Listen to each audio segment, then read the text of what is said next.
Work and energy discuss कर रहे थे। वर्क एंड एनर्जी के डिस्कशन में एनर्जी का डिस्कशन हो गया था, kinetic energy and potential energy. Basic फार्मूले है, उसके आधार पे पता किया जा सकता है। अब इन सभी का कंबाइंड रिलेशन ये कहलाता है work energy theorem. Work energy theorem,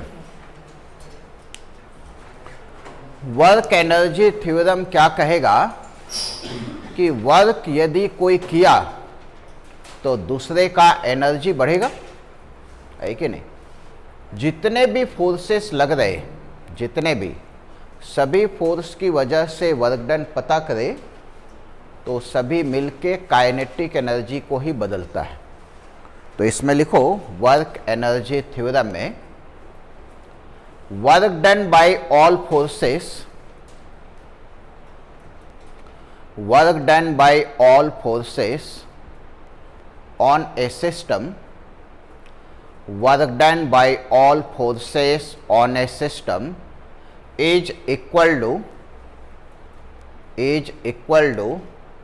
change in kinetic energy, is equal to change in kinetic energy of the system, is equal to change in kinetic energy of the system।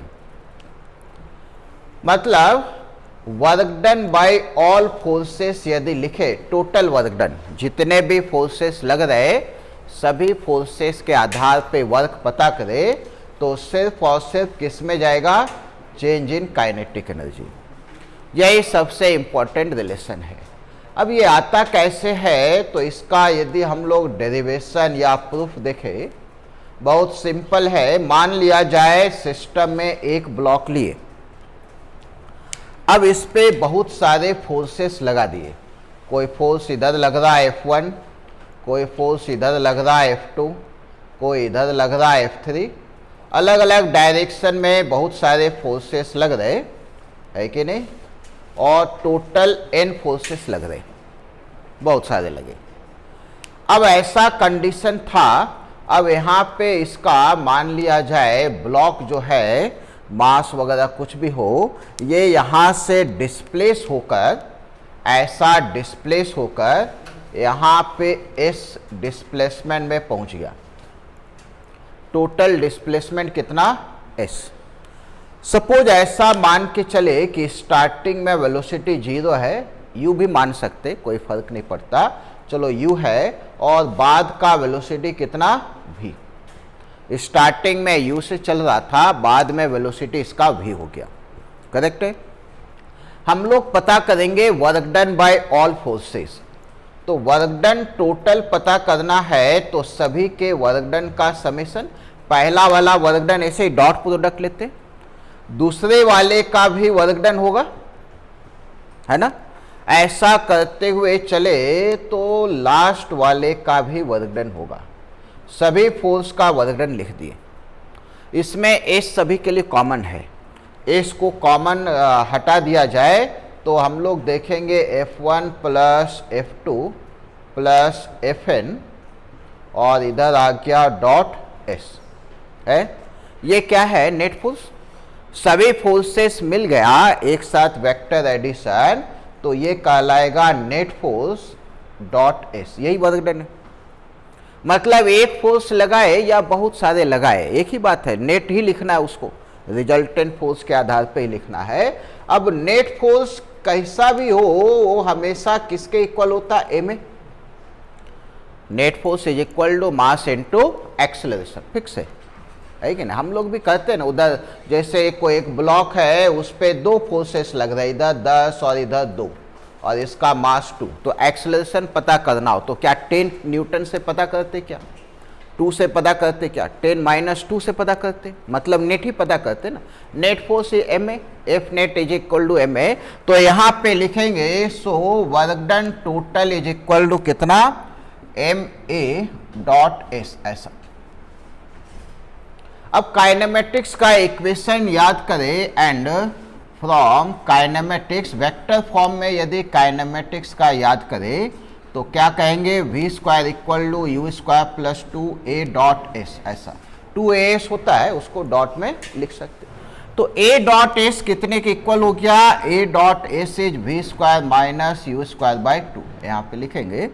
So total work done is m v square minus you square by 2, ये half m v square minus you square, मतलब total work done किसके equal, half m v square minus you square, या work done by all forces से change in kinetic energy, fix है। कभी भी total force, सभी force होना चाहिए, किसी को छोड़ना नहीं है, सभी का मिला के लिखे तो हमेशा चेंज इन काइनेटिक एनर्जी ही आता है, बराबर, लिखो इसको।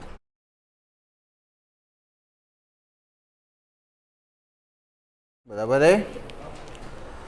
अब देखो फोर्सेस कौन कौन से होंगे, तो टोटल फोर्स में देखा जाए तो कुछ कंजर्वेटिव फोर्स होगा, है कि नहीं, इसमें कुछ नॉन कंजर्वेटिव भी होगा, नॉन कंजर्वेटिव उसका भी वर्क डन हो सकता है, फ्रिक्शन वगैरह हो, और कुछ एक्सटर्नल फोर्सेस भी होंगे, मतलब अदर फोर्सेस। टोटल 3 पार्ट में डिवाइड भी किए थे।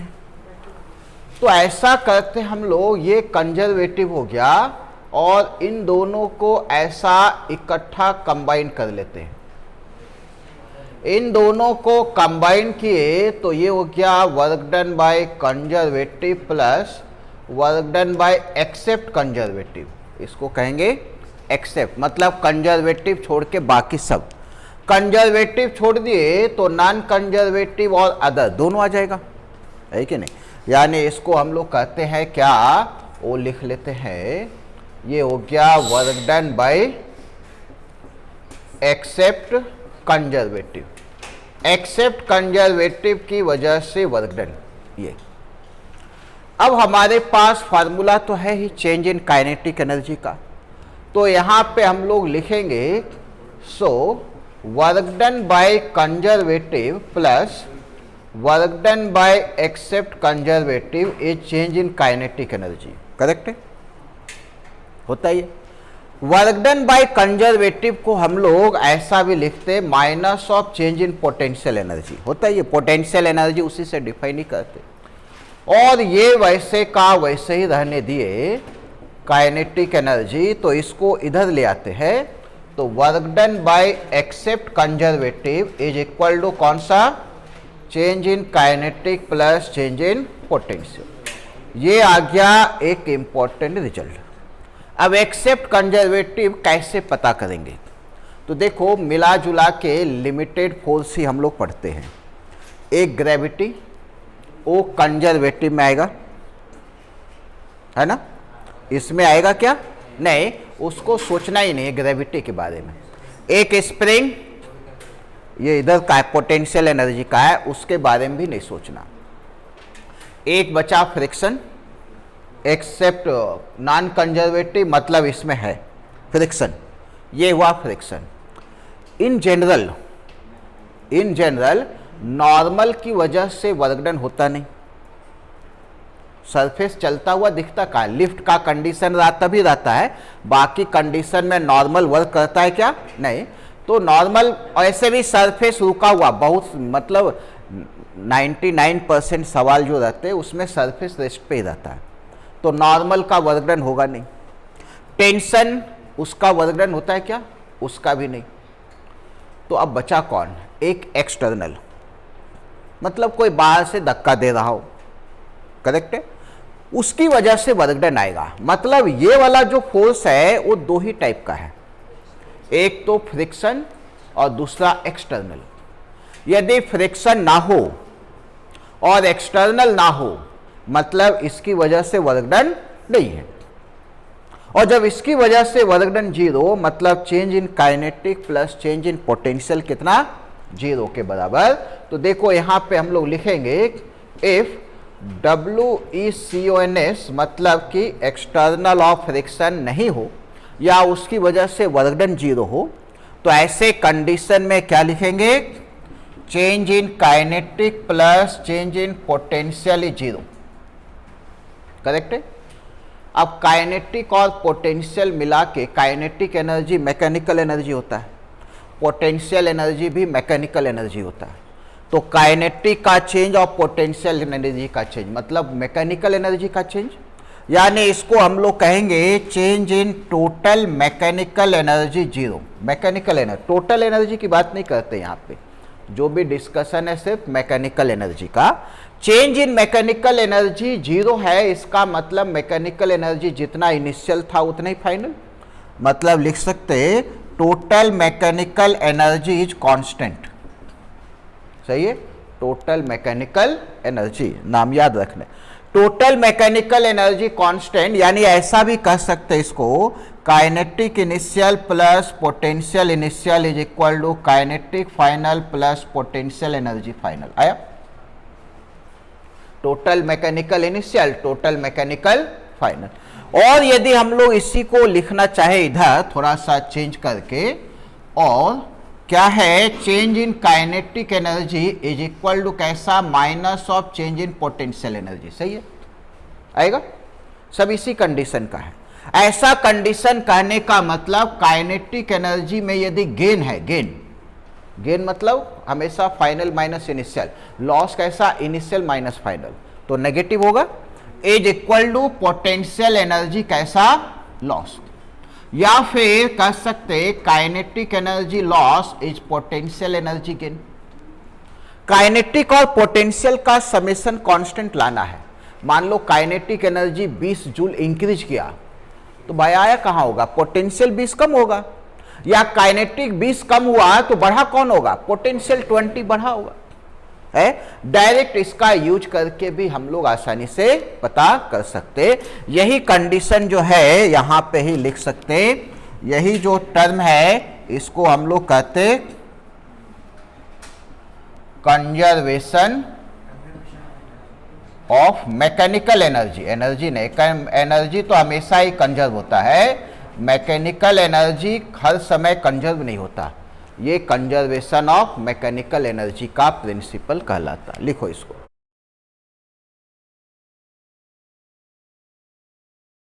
बराबर है। तो इसमें लिखो principle of conservation of mechanical energy, principle of conservation of mechanical energy, principle of conservation of mechanical energy. इसमें लिखो if work done by except conservative force, work done by except conservative force is zero, work done by except conservative force is zero, और only conservative force does work, or only conservative force does work, only conservative force does work, then total mechanical energy of the system, then total mechanical energy of the system will be conserved, total mechanical energy of the system will be conserved, है। तो mechanical energy conservation का principal यही है, बराबर। तो कहीं पे भी यदि हम लोग डिस्कस करें और यदि एक्सटर्नल या फ्रिक्शन रहे तो ये फार्मूला, एक्सटर्नल और फ्रिक्शन न रहे तो डायरेक्ट ये फार्मूला या इधर जो भी जैसा कंफर्टेबल लगे वो लगा के पता कर सकते, बराबर है।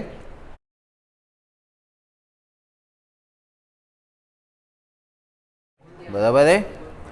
चलो लिखो अब इस पे question,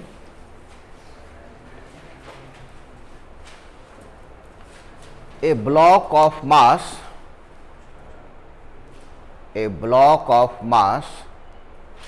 5 kg, a block of mass 5 kg has velocity 10 metre per second, has velocity 10 metre per second. 3 forces are acting on the block. 3 forces are acting on the block,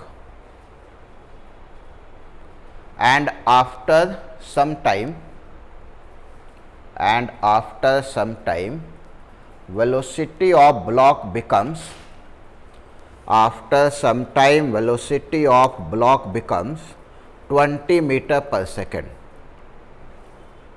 Velocity of block becomes 20 meter per second. Find work done by all 3 forces.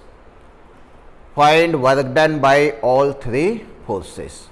तीनों force की वजह से work done पता करने.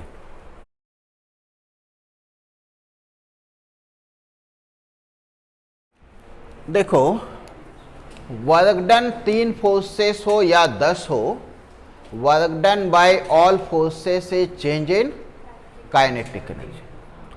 और kinetic energy के आधार पे value वगैरह भी दे रखा, मतलब आंसर हमारा इसी से आएगा भी, half M we square minus you square. Mass कितना है 5, फाइनल 20 और इनिशियल 10 है ना.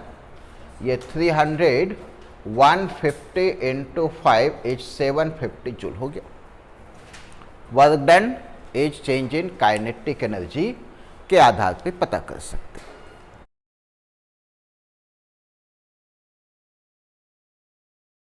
नेक्स्ट लिखो, a block of mass 2 kg, a block of mass 2 kg having initial velocity 20 meter per second, a block of mass 2 kg having initial velocity 20 meter per second is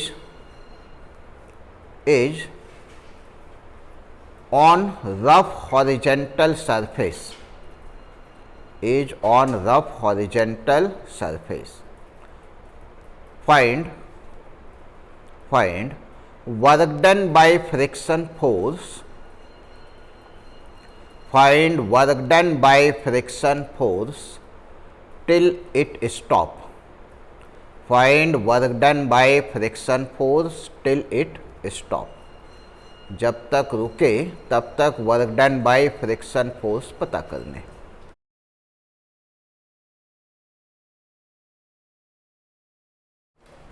देखो, situation को analyse करें तो ये horizontal surface पे block चल रहा है. Horizontal surface पे इसका कुछ मास है कि नहीं, और इसमें कुछ वेलोसिटी है. रफ सरफेस है तो फ्रिक्शन लगेगा. हम लोग के पास फार्मूला एक तो टोटल वर्क डन का भी है और एक एक्सेप्ट कंजर्वेटिव का भी है. चलो इस बार यदि हम लोग ये फार्मूला लगाए, except conservative, change in kinetic plus change in potential. अब एक्सेप्ट कंजर्वेटिव में बता भी रखे होता कौन कौन है, एक फ्रिक्शन और एक एक्सटर्नल. क्या इधर एक्सटर्नल है कोई? नहीं. बचा कौन? अकेला फ्रिक्शन. नॉर्मल की वजह से वर्क डन होगा क्या? नहीं होगा. और ग्रेविटी के बारे में सोचना ही नहीं है क्योंकि वो कंजर्वेटिव होता है. वर्क हो रहा नहीं हो रहा वो सब इधर आ जाएगा. बराबर. तो यहाँ पे जो बचा वो सिर्फ बचा फ्रिक्शन. ये जो ब्लॉक है फाइनली यहाँ पे आ गया, मतलब कैसा, तो v इक्वल टू 0 रेस्ट पे. तो हम लोग लिखेंगे change in kinetic energy half M we square minus you square. Formula ये. चेंज इन पोटेंशियल एनर्जी, क्या स्प्रिंग है कहीं? नहीं. तो स्प्रिंग में हुआ नहीं. ग्रेविटी में हाइट चेंज हुआ क्या? नहीं. तो mgh होता है ना, हाइट से मतलब नहीं. तो ये कितना? 0. बस अब रहा वैल्यू रखने का. तो मास कितना दिया है? 2, और v का वैल्यू 0 और u का वैल्यू 20. ये 2 कैंसल, यानी work done by friction forces minus 400 joule. ऐसा है. जो भी है उस ये फॉर्मूला इंपॉर्टेंट है कि नहीं। Work done bye all forces हो या कैसा हो, हर कंडीशन में ये लागू कर सकते हैं। लिखो इसको।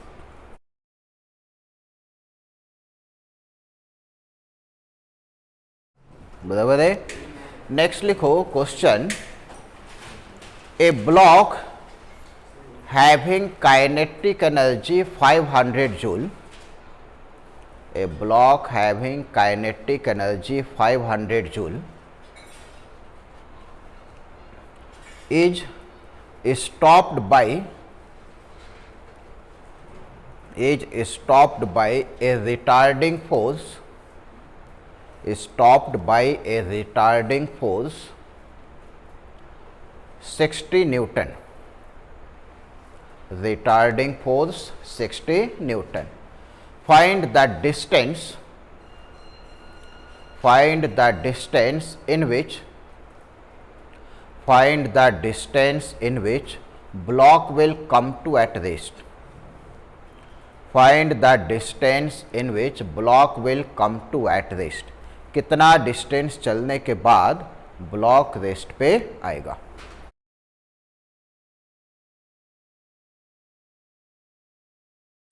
देखो क्वेश्चन वैसा ही है, बस रिटार्डिंग फोर्स करने का मतलब फोर्स इधर लगा दिए और डिस्प्लेसमेंट इधर है ना, ऐसा डिस्प्लेसमेंट का डायरेक्शन हम लोग वही लिखेंगे फार्मूला। ये सबसे अच्छा फार्मूला है, except conservative change in kinetic plus change in potential. Except conservative में एक फ्रिक्शन एक एक्सटर्नल, यहाँ एक्सटर्नल है तो एक्सटर्नल इधर लग रहा, रिटार्डिंग है तो इधर ही लगेगा, और डिस्प्लेसमेंट इधर, तो इसका work done minus f into s, बराबर। Change in kinetic energy, final kinetic 0, initial kinetic energy ही दिया है, कितना दिया है 500, वही लिख देना जो है। पोटेंशियल एनर्जी में कोई चेंज नहीं, माइनस माइनस कैंसिल, फोर्स का वैल्यू भी दे रखा है, कितना दे रखा है 60, है ना। So this comes out to be 25/3 metre. इतना मीटर चलने के बाद ब्लॉक जो है क्या होगा, रुक जाएगा। लिखो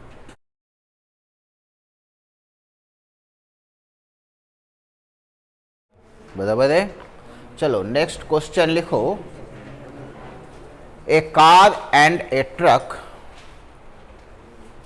a car and a truck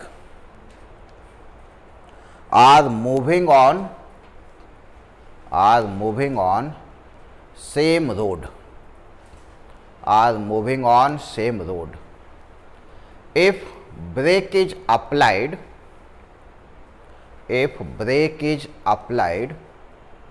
then retarding force on both of them are equal. If brake is applied, then retarding force on both of them are equal. Find first लिखो which will come to at rest,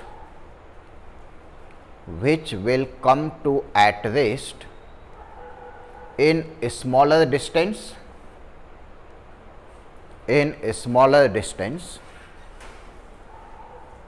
which will come to at rest in a smaller distance. Second लिखो, which one will come to at rest,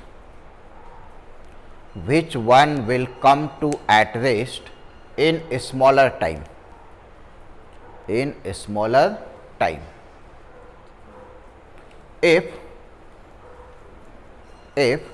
initially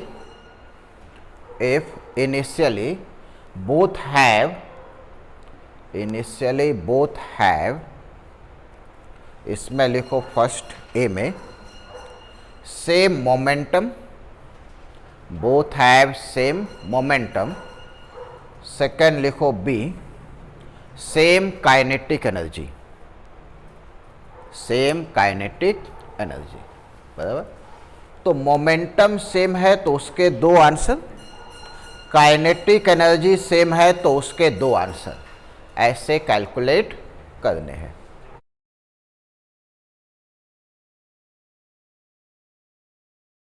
देखो इसमें कुछ logical part जो है ये अपने आप लिखना होगा। Mass of truck is greater then mass of car, ये फिक्स है। इसमें ऐसा नहीं कि नहीं ट्रक छोटा ले लिए कार बड़ा ले लिए, कुछ नहीं। ट्रक का मास कार के रिस्पेक्ट में ज़्यादा होता है, बराबर।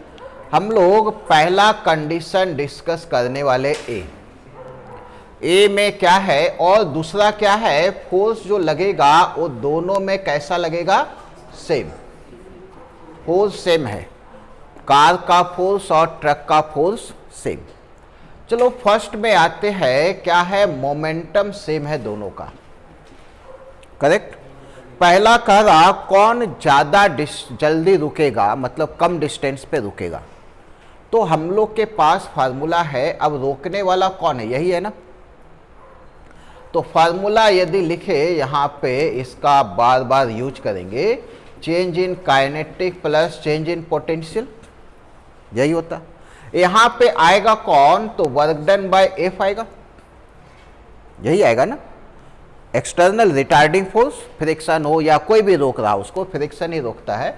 चेंज इन काइनेटिक एनर्जी, वो तो चेंज कर ही रहा, पोटेंशियल है क्या, कुछ नहीं है। वर्क डन बाय में कैसा, फोर्स इनटू डिस्प्लेसमेंट, सही है, लेकिन रिटार्डिंग है, अभी डिस्कस किए थे तो माइनस, फोर्स इधर डिस्प्लेसमेंट इधर, उल्टा लगेगा। Change in kinetic, final zero और इनिशियल जो है, इनिशियल जो रहा होगा, यानी कि एफ इंटू एस किसके इक्वल, काइनेटिक एनर्जी के बराबर, बराबर। लेकिन सवाल में कह रखा कि पी सेम है, तो यहां तो काइनेटिक एनर्जी है, तो उसको बदलना होगा। काइनेटिक एनर्जी को मोमेंटम में कैसे बदलेंगे, तो it is P square by 2m। Same क्या क्या है, तो सेम यहां पे देखे तो फोर्स भी सेम है और ये भी सेम है। मतलब सिंपल सा कहा जाए तो displacement is proportional to 1/m है। अब किसका मास ज्यादा है, ट्रक का, तो जिसका मास ज्यादा उसका डिस्टेंस क्या होगा, कम होगा। तो हम लोग लिखेंगे सो ट्रक का डिस्प्लेसमेंट कम और कार का ज्यादा, यानी ट्रक जल्दी रुकेगा, कार लेट से रुकेगा। दूसरा है, फर्स्ट वाले में ही दूसरा कंडीशन डिस्कस करें, है कि नहीं। ये हो गया पहला कंडीशन। दूसरा कंडीशन जो है कह रहा कौन जल्दी रुकेगा, टाइम का कंडीशन। अब टाइम के कंडीशन के लिए क्या है, वर्क एनर्जी चैप्टर से काम नहीं चलेगा। टाइम वाला पता करना तो लॉज ऑफ मोशन में आ जाओ। क्या कहता हो, force into time is equal to change in momentum, या फोर्स पता करने का simple formula change in momentum upon time होता है ना। तो यहाँ पे देखो हम लोग लिखेंगे force is equal to change in momentum by T. Force of course retarding है तो इसीलिए माइनस एफ लिख देते हैं, ये फार्मूला है। यहाँ फाइनल लिखेंगे P final minus P initial by T, तो फाइनल तो जीरो, रुकना ही है। इनिशियल कितना है, तो वही है P divided by time, minus हट गया, F is equal to P by T, ऐसा। अब जरा सोचो इसमें कौन कौन सेम है, तो इसमें फोर्स सेम है और मोमेंटम भी सेम है। फोर्स और मोमेंटम सेम तो अकेला बचा टाइम, ये अलग हो सकता क्या, नहीं हो सकता। इसका मतलब कहेंगे so time of truck equal to time of car. दोनों इक्वल टाइम में रुकेगा, लेकिन ट्रक वाला जो है कम डिस्टेंस पे रुकेगा और कार वाला ज्यादा डिस्टेंस पे रुकेगा, ज्यादा डिस्टेंस चलेगा यदि दोनों का मोमेंटम सेम रहा तो। वैसे ही कंडीशन है, हम लोग दूसरा पता कर सकते, यदि दोनों का काइनेटिक एनर्जी सेम रहा तो क्या होगा। पहले लिखो इसको,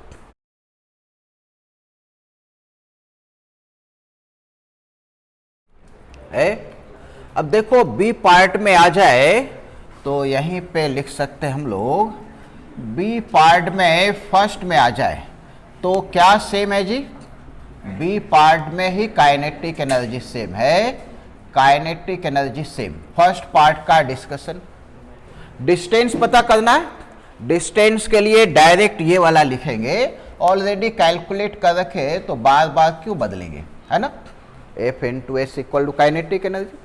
ऐसे भी जितना काइनेटिक एनर्जी लॉस होना है कौन कराएगा, ये फोर्स ही कराएगा ना वर्क डन में, work done by force F into S loss of kinetic, और नेगेटिव है भी रिटार्डिंग लग रहा है तो डायरेक्ट भी लिख सकते है कि नहीं, समझ के ऐसा लिख लिए। इसमें सेम क्या है, फोर्स और काइनेटिक एनर्जी सेम है। अब बचा एस, क्या लगता कोई असर होगा, कुछ भी नहीं। इसका मतलब सिंपल लिखेंगे, ट्रक और कार जो है इक्वल डिस्टेंस पे रुकेगा यदि काइनेटिक एनर्जी सेम हो तो। इसमें क्या है, क्वेश्चंस वगैरह भी आते हैं, है कि नहीं, मतलब इस तरह से नहीं, दूसरे तरीके से आएगा। कहेगा दो ब्लॉक है, या कोई ब्लॉक ही कह दिया, कोई ब्लॉक है जिसका काइनेटिक एनर्जी E है, करेक्ट, और उस पर फोर्स F लगाए, काइनेटिक एनर्जी E है, फोर्स F लगाए, जो डिस्टेंस में रुकेगा वो किसके प्रोपोर्शनल होगा, मास के प्रोपोर्शनल या मास के इनवर्स, है कि नहीं। ऐसे कुछ ऑप्शंस रहेंगे। तो क्या ये एस मास पे डिपेंड कर रहा, किसी चीज पे डिपेंड नहीं कर रहा।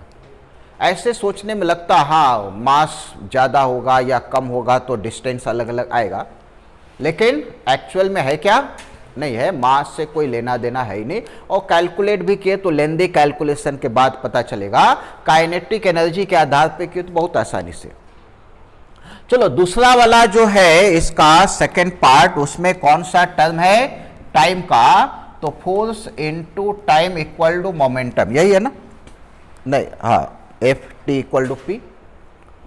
अब इस बार काइनेटिक एनर्जी दिया है, यहां तो आया मोमेंटम, तो मोमेंटम को काइनेटिक एनर्जी में बदल सकते, और बदलेंगे तो देखो क्या लिखते हैं, यहां से यहां लिखे F into T equal to square root of 2m into kinetic energy.